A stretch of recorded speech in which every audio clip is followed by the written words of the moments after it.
नमस्कार दोस्तों, स्वागत है आप सभी का एक बार फिर से हमारे चैनल में। दोस्तों, यदि आप भी अपनी लाइफ में कुछ नया सीखने की चाह रखते हैं तो इस चैनल को अभी सब्सक्राइब कर लें। यह ज्ञानवर्धक वीडियो आपके लिए लेकर आए हैं महादेव के बारे में कुछ पौराणिक कथाओं से ली गई जानकारी आज हम आपको बताने वाले हैं। महादेव जीवन का मित्रों, हिंदू धर्म में शिवलिंग से जुड़े कई मान्यताएं प्रचलित हैं जो हमें आज भी हैरान कर देती है। उनमें से एक पौराणिक कथाओं में यह बताया गया है कि भगवान शिव का लिंग कटकर पृथ्वी पर गिरा था। उसी समय से ही हिंदू धर्म में शिवलिंग की पूजा की जाती है और भगवान शिव को लिंग के रूप में ही पूजने पर सभी भक्तों का मनोकामनाएं पूरी होती है। आइए इस अध्याय को विस्तार से जानते हैं। पौराणिक कथाओं में यह भी बताया गया है एक श्राप के कारण भगवान शिव का लिंग कटकर धरती पर गिर गया था।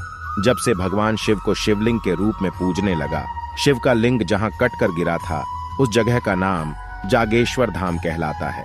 इस प्रकार भी बताया गया है दक्ष प्रजाति के यज्ञ में माता सती के आत्मदाह से दुखी भगवान शिव ने यज्ञ की भस्म लपेटकर दारुकवन के घने जंगलों में लंबे समय तक तप किया।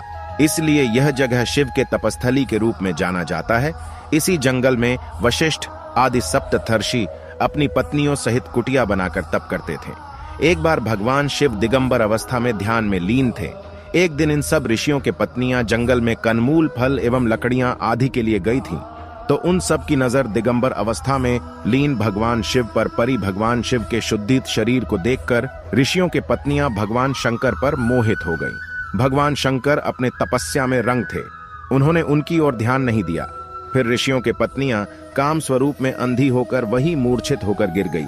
जब वे सब पूरी रात अपनी कुटियों में वापस नहीं आई, तब सुबह उन्हें सभी ऋषियों ढूंढने निकले। तब सभी ऋषियों ने देखा भगवान शिव अपनी तपस्या में लीन हैं और उनकी पत्नियों मूर्छित पड़ी हैं। तो ऋषियों को लगा कि भगवान शिव ने उनके पतियों के साथ संबंध बनाया है। वे आशंका में सभी ऋषियों ने भगवान शिव को श्राप दे बैठे और बोले, तुमने हमारे पत्नियों के साथ संबंध बनाया है, तुम्हारा लिंग तुम्हारे शरीर से तुरंत अलग होकर गिर जाए। भगवान शिव ने नेत्र खोलते हुए बोले कि आप लोगों ने हमें संदेहजनक परिस्थितियों में देखकर अज्ञानता के कारण ऐसा किया है, इसलिए मैं इस श्राप का विरोध नहीं करूंगा। मेरा लिंग गिरकर इस स्थान पर स्थापित हो जाएगा। तुम सभी ऋषियों तारों के साथ अनंत काल तक लटके रहोगे। शिव से लिंग कटकर अलग होते ही पूरे संसार में कोहरा मचने लगा। रामदेव ने संसार को इसके करकोप से बचाने के लिए शिष्यों को मां पार्वती के उपासना करने के लिए कहा। रामदेव जानते थे शिव के इस तेज को मां पार्वती ही धारण कर सकती है। शिवली मां पार्वती की उपासना की पार्वती ने योनि रूप में प्रकट होकर शिव के लिंग को धारण किया। इस प्रकार यह शिवलिंग की स्थापना हो गई। पौराणिक कथाओं में कहा गया है भगवान शिव जागेश्वर के निकट दंडेश्वर में तपस्या कर रहे थे। इस बीच सब ऋषियों की पत्नियों वहां पहुंची और शिव के दिगंबर रूप पर मोहित हो गई। सब ऋषियों अपनी पत्नियों के खोज में वहां पहुंचे। उन्होंने अपनी पत्नियों को पहचाने पर नाराज हो गया और शिव को लिंग पटन का श्राप दे दिया। इससे ब्रह्मांड में उछल पत्थल मच गई। बाद में अन्य देवताओं ने शिव को किसी तरह मनाया और जागेश्वर में उसकी लिंग की स्थापना की गई। मान्यता है कि तभी से और वहीं से शिवलिंग की पूजा शुरू हो गई। पौराणिक कथाओं के अनुसार शिवलिंग की पूजा जागेश्वर से ही प्रारंभ हुई।